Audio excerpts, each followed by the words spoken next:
কি হয়েছে হতভাগা? পিছন পিছন ডাকছিস কেন? মামা চলো না একটা রেস খেলি। কেমন রেস? তুমি তোমার ট্রাক্টর আর আমি আমার বাইক দিয়ে রেস দিব, দেখি আমাদের মধ্যে কে জয়ী হয়। হা হা হা, তুই পাগল নাকি? তুই বাইক নিয়ে আমার সাথে পারবি? তুই তো নির্ঘাত হেরে যাবি।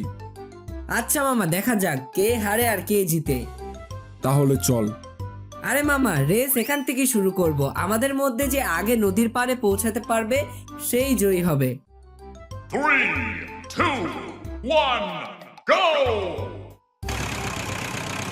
বাঘ আর শেয়াল রেস শুরু করলো।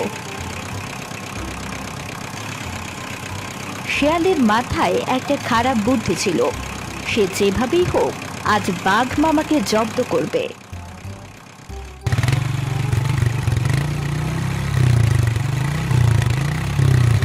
মামা তুমি আরেকটু জোরে চালাও, তুমি তো হেরে যাবে দেখছি।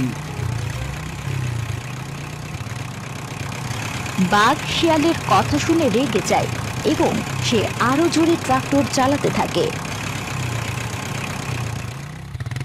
শিয়াল নদীর খুব কাছে গিয়ে থেমে যায়, কিন্তু বাঘ মামা তার ট্রাক্টরের নিয়ন্ত্রণ হারিয়ে ফেলে, আর তাই বাঘ মামার ট্রাক্টর নদীতে চলে যায়। এই বাবা, ট্রাক্টরটা বুঝি গেল। মামা তুমি তো দারুণ খেলা দেখাইলা, আমি এখন বাড়ি যাই।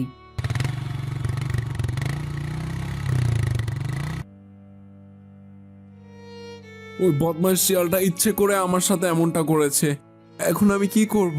কি করে এখন আমি এই ট্রাক্টরটা নিয়ে বাসায় যাব?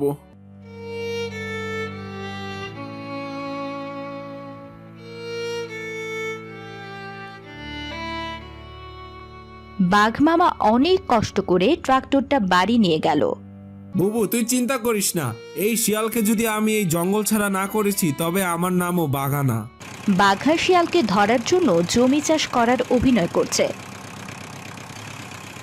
অন্যদিকে শিয়াল ট্রাক্টরের শব্দ শুনে থমকে দাঁড়ায়।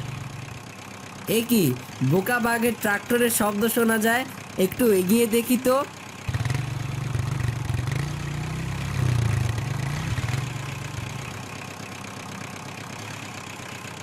এ কি, আসলেই তো বোকা বাঘটাকেই দেখছি।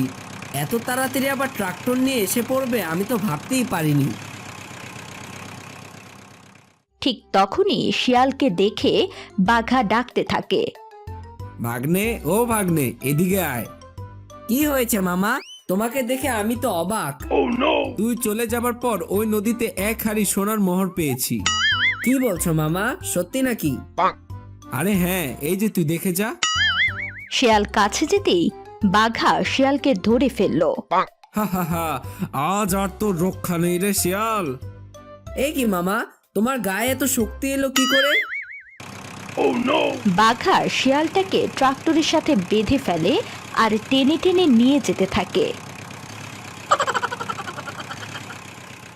ও শিয়াল তোমার শোনে, শিয়াল তোমার শোনে, একেলা পাইয়াছি রে আজ, একেলা পাইয়াছি রে আজ, এই ঘন বনে।